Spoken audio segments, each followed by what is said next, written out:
Where has he been going every day? Where has he been eating his lunch?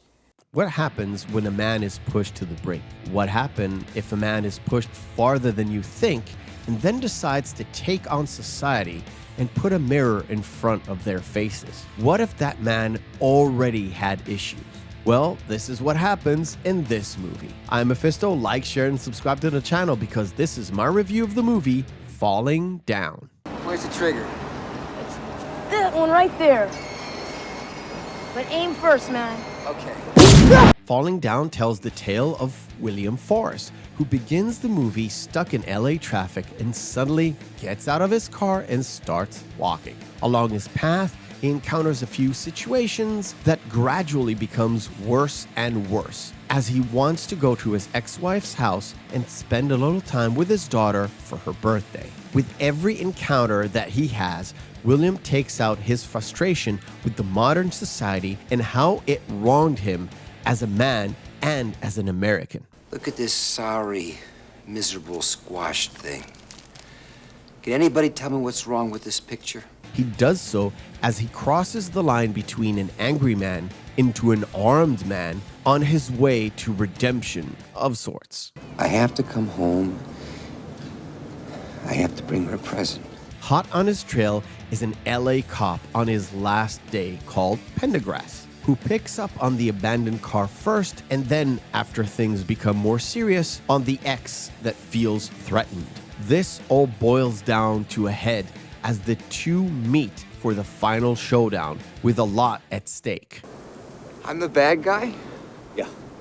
The script for this movie was written by Abby Rose Smith. It was shopped around to the studios and was deemed unacceptable until Michael Douglas came across it and fell in love with it. He wanted to get it made, but he didn't push for himself playing in the lead role. It was Joel Schumacher, the director attached to the movie, that pushed for Douglas, who took a pay cut only because he wanted the film to actually get made.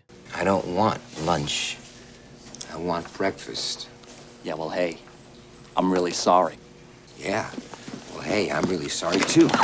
His father, Kirk Douglas, said that this role, above all else, was his son's best work, and I most certainly agree. Michael Douglas took on the role of d-fens William Foster and just ran with it. Him and Schumacher crafted the look of that 50s government worker, including the glasses and the flat-top haircut, to make him stand out in the early 90s environment. Douglas was so convincing in the role that the movie was banned in South Korea for the graphical violence against a Korean shopkeeper during the course of one of the scenes. d-fens has a gripe with modern America that stood the test of time. Race relations, the economy, American corporatism, and social issues are still prevalent today as they were back in the early 90s in the US and, of course, in the West. I'm not the thief. I'm not the one charging 85 cents for a stinking soda! You're the thief! If you would put this movie today for people, d-fens would be probably categorized as a red pill incel out for blood. And yes, there are merits to that, but in the case of d-fens, he is crossing the line between being right or righteous to going over the edge and literally falling down. Robert Duvall's character of Pendergrass is the counterbalance to all of that. A cop on his literal last day dealing with a rampaging maniac with a trail of destruction behind him on his way to an ex-wife that the cops can't protect. He is the voice of reason that d-fens does not have, and he is the guy to try and stop him. Yo, Mr. Yi! D-fens! Within the movie, there are subtle references to itself when it comes to Pendergrass. He mentions retiring to Lake Havasu, Arizona, where the actual Old London Bridge is located. And on his retirement cake, there's also a bridge. London Bridge is truly falling down. We tried and tried, but could not fit Write your fucking name on the cake!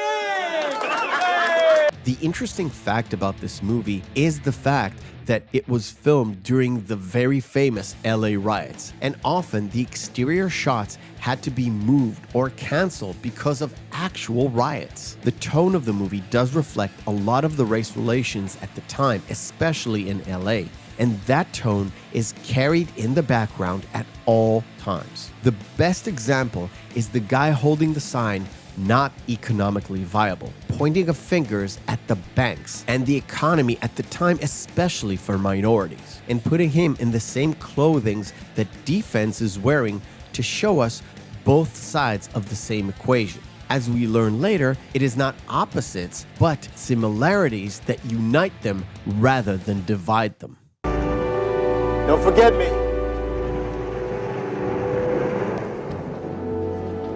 This is a fantastic, hard-hitting film that the studios don't make anymore because it's not economically viable. The movie has been made for $25 million and made $96 million at the box office. And it is a part of film history. So much so, it inspired quite a few very well-known bands. REM, in their song Everybody Hurts, have that video clip that starts with the same traffic jam in LA. The Foo Fighters, in their song Walk, is the recreation of events of the movie. And Iron Maiden's song Man on the Edge tells the story of d-fens with the chorus saying, "Falling Down." A movie that makes you think but doesn't judge you. It presents a story of one man's journey to try and reclaim himself as a man and how things can get out of hand if you let them. On our live show, The Real McCoy Podcast, we dove deep into examining the movie and the story behind it. So I urge you to pick up the movie and watch it. And come watch us dissect it and see if you agree with us or not. Far!